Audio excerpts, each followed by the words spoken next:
Pemirsa, kita akan memasuki kabar nang Panambayan. Dinas Pekerjaan Umum wan Penataan Ruang Banjarmasin menargetkan perbaikan titian Jalan Simpang Sungai Jelai, Kelurahan Mantuil, Banjarmasin Selatan dilakukan tahun 2025. Pihaknya sedang mempersiapkan proses sistem informasi rencana umum pengadaan untuk memastikan anggaran yang diperlukan dalam perbaikan jalan titian yang berada di 2 RT tersebut.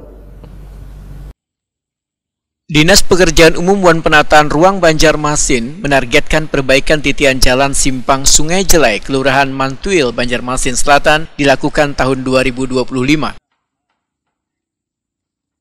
Kepala Dinas PPR Banjarmasin Suri Sudarmadiah Wahitakuni Prima TV Kamarian Rabu 15 Januari 2025 memadakan pihaknya sedang mempersiapkan proses sistem informasi rencana umum pengadaan untuk memastikan anggaran yang diperlukan dalam perbaikan jalan titian yang berada di 2 RT tersebut. Sedangkan panjang jalan titian akan dilakukan perbaikan sekitar 74 meter di RT 20 dan sekitar 52 meter di RT 27. Ya, baik yang untuk jalan Simpang titian ya? Jalan ya, titian kan? Titian Simpang Sungai Jelai, Kelurahan Basiri, RT 20 ya. Dan ada satu lagi ada RT 27, sebenarnya ada dua titian ya. Dua titian itu insya Allah tahun ini dikerjakan. Kami masih memproses sirupnya, itu ini karena baru ketahuan berapa pagu anggarannya. Tapi yang jelas ini sudah masuk dalam prioritas kegiatan kita tahun 2025. Paling cepat kapan itu, Bu?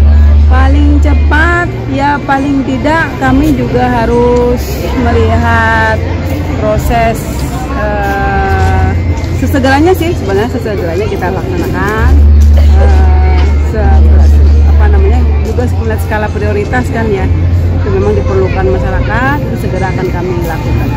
Kalau untuk panjangnya sendiri, Bu, ada informasi nggak, Bu? Panjangnya itu kalau yang dari survei itu di RT 20 panjangnya 74 meter, terus di RT 27 panjangnya 52 meter. Kalau anggaran sudah tahu, Bu, kalau kira-kira berapa? Kena lihat dari sirup ya. Suri Sudarmadiah meminta warga untuk bersabar lantaran perbaikan jalan titian tersebut nantinya akan memberikan kenyamanan warga dalam melakukan aktivitas.